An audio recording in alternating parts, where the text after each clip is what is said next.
अस्सलामुअलैकुम, कैसे हैं आप सब। उम्मीद करते हैं कि आप सब अपने प्यारों के साथ बखैर व आफियत शादो आबाद होंगे। जैसा कि मैंने आपको पिछली वीडियो में कहा था कि आपको मैं तमाम रेसिपीज दूंगी जो मैंने अपनी बर्थडे पे बनाई थी, तो आज से आगाज कर रही हूँ। आज मैं आपको दूंगी बीफ पुलाव की ऐसी रेसिपी कि जो खाएगा उंगलियां चाटते रह जाएगा। उसके लिए हमें जो अज्जा चाहिए हैं वो कुछ इस तरह से हैं। 3 खाने के चमचे सौंफ, 2 खाने के चमचे सफेद जीरा, 1 बादियान का फूल, 10 से 12 लौंगे, 3 बड़े टुकड़े दालचीनी के जैसे आपको दिख रहे हैं, 1 टुकड़ा जावित्री, 3 खाने के चमचे साबुत धनिया, 4 से 5 तेजपात, 10 से 12 या 14 काली मिर्चें, 3 बड़ी इलायचियाँ। ये है वो साबुत गरम मसाला जो जाएगा पुलाव की यखनी के लिए। इसके बाद यहाँ मैंने लिए हैं 4 प्याज जिसमें 1 बड़ा है और 3 दरमियाने, 8 से 10 जवे लहसुन के और 2 से 3 इंच का टुकड़ा अदरक का। ये जाएगा यखनी के अंदर।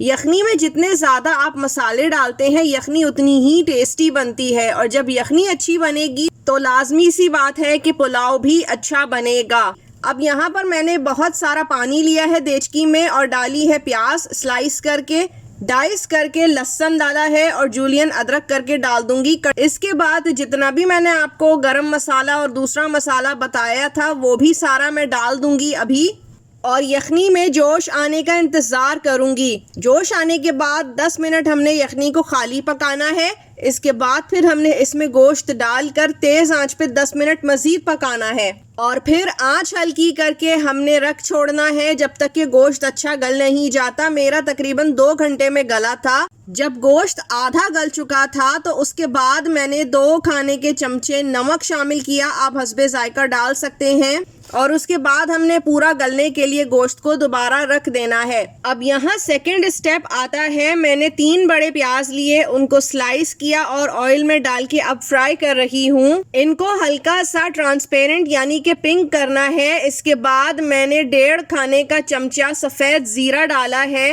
काला ज़ीरा मैं इस्तेमाल नहीं करती। इसके बाद मैंने 2 खाने के चमचे भर कर लहसुन अदरक डाला है, और अब मैं इसको भून लूँगी अच्छी तरह से। 4 से 5 मिनट मैंने इसको भुना है, और अब मैं यखनी जो मेरी तैयार हो चुकी थी उसमें से बोटियां निकालूंगी और डाल दूंगी इस प्याज के अंदर। सारी बोटियां निकालने के बाद अब मैं बोटियों को बहुत अच्छे से भुनूंगी, लेकिन इससे पहले मैंने डाला है हस्बे जायका नमक, और अब बस भुनते जाएं। बहुत अच्छे से भुनाई करनी है कि बोटियों में जायका रच बस जाए। 1 चाय का चमचा लाल कुटी हुई मिर्चें भी मैंने डाली हैं, हम लोग डालते हैं, और इसके बाद और अच्छे से भुनाई करूंगी। इसके बाद जो यखनी तैयार की थी वो छलनी से छानते हुए हम इसमें डाल देंगे। मैं आपको बताती चलूं कि मैंने आधा किलो गोश्त लिया था। इस तरह से यखनी चावलों को डालने के बाद 1 इंच ऊपर आनी चाहिए, इससे ज़्यादा नहीं। यखनी डालकर हम बोटियों के साथ यखनी को मज़ीद 15 मिनट उबालेंगे हल्की आंच पर। फिर हम डाल देंगे चावलों को। मैंने आज बासमती राइस यूज़ किए हैं। मैंने 1.25 किलो चावल लिए हैं। अब यहाँ पर चावल तकरीबन दम के लिए तैयार हैं। अलट पलट नहीं करेंगे, दम पे रखेंगे तेज़ आंच पे 5 मिनट, और उसके बाद दम पे 10 मिनट। 10 मिनट के बाद हल्का सा चमचा चलाएंगे और इसके बाद 20 मिनट के लिए दम पे छोड़ देंगे, और ये जनाब आपका सादा सा बहुत लजीज बीफ पुलाव तैयार है। बर्थडे के 1 दिन बाद मेरे पास रिसीव हुआ पार्सल। ये मैंने पोलका डॉट्स से मंगाया था। ये ब्लैक वाली शर्ट्स मैंने 2 मंगाई थी, और देख सकते हैं आप प्रिंटेड लिनन है। गले पे इसके बेल लगी हुई है। दामन इसका बिल्कुल सादा है। स्लीव्स इसकी कफ स्लीव्स हैं, फुल स्लीव्स थी। बहुत अच्छा, बहुत लाइट मटेरियल है। गर्मियों में जो लोग लॉन नहीं पहनते उनके लिए इससे अच्छी लिनन मैंने नहीं देखी। मुझे गर्मी बहुत लगती है, और मैं बहुत एहतियात से ख्याल करके कि गर्मी कम से कम लगे फैब्रिक चूज़ करती हूँ, तो इनकी ये लिनन बेस्ट होती है गर्मियों में पहनने के लिए। इसके बाद ये एक्वा कलर का 2 पीस था जो कि प्रिंटेड था। इसके गले पे एम्ब्रॉयडरी हुई हुई है जैसे आप देख सकते हैं, और इसके साथ इसकी स्लीव्स पे भी एम्ब्रॉयडरी हुई हुई है।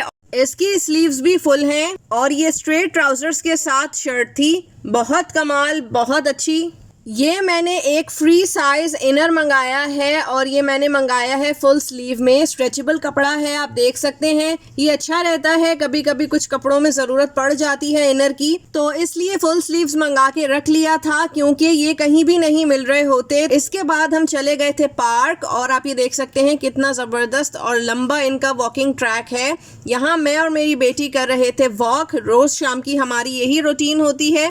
बहुत अच्छा लगता है यहाँ आकर, रिफ्रेश हो जाता है माइंड बिल्कुल। लेडीज के लिए भी बहुत जरूरी है कि वो अपने आप को टाइम दें, अपने लिए टाइम निकालें। अगर हम कुछ भी नहीं कर सकते तो खाने में एतदाल के साथ खाना और दूसरा वॉक तो जरूर ही कर सकते हैं। रोजाना 40 मिनट की ऐसी वॉक इतनी स्पीड पे आप करें कि आपका सांस फूलने लगे, दिल की धड़कन तेज हो जाए, पसीना आने लगे, तो वो बहुत अच्छी एक्सरसाइज है। इस तरह की वॉक करने के बाद जिम वगैरह जाने और बहुत ज्यादा मेहनत करने की जरूरत नहीं रहती। ये बेहतरीन एक्सरसाइज है घरेलू खवातीन के लिए। पार्क से वापसी पर मैं ग्रोसरी करने चली गई थी, तो मैं आपको ये दिखाना चाह रही थी कि फ्रिज में किस तरह से इन चीजों को अच्छी तरह रखा जा सकता है कम जगह। वैसे तो मैं हर चीज धोकर फ्रिज में रखती हूँ। आलू और प्याज तो जाहिर है फ्रिज के बाहर रखा जाता है, लेकिन जो चीज फ्रिज में जाए वो धो के रखी जाए, ये मैं करती हूँ इस तरह से। लेकिन आज मैं इतनी थकी हुई थी कि मेरे धोने की हिम्मत नहीं हुई।